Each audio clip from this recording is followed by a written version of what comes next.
Hi students, have you ever wondered how fast a ball will go, how far it will travel or how long it will take to stop?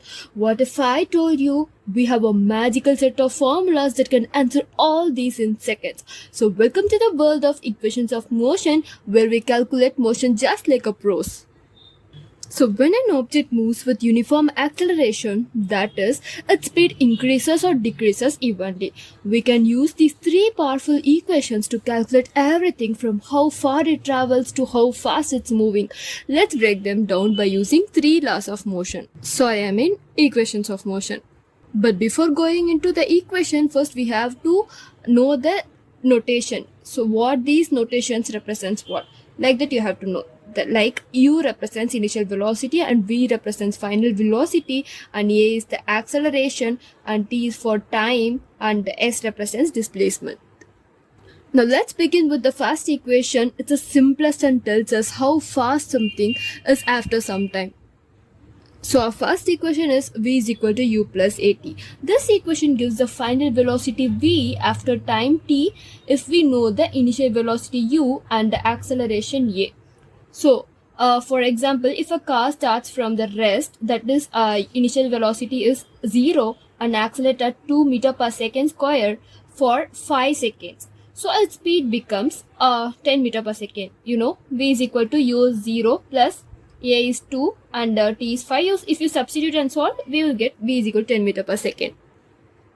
So now that we know how to find the final speed, let's move to the second equation. This tells us how far the object has traveled.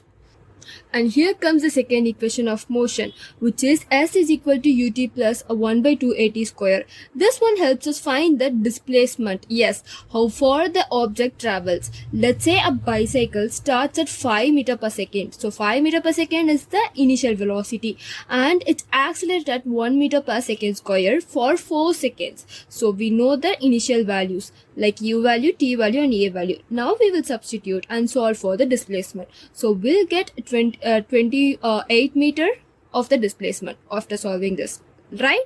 And finally, let's talk about the third equation, very useful when time is unknown. So third equation of motion, which is V square is equal to U square plus 2AS. This equation links the velocities and distances without needing time. It's especially useful for vertical motion. For example, when a ball is thrown upwards at 10 meter per second and gravity slows it down, we can find how high it goes using V square U plus equal to U square plus 2AS. Put V is equal to 0 at the highest point, A is equal to minus 9.8 meter per second square, which is a known and a constant universal constant. Now that you know all three, here is how to remember them fast and easy. You can remember the first equation by using this mnemonic, very ugly tires. So V, U and T.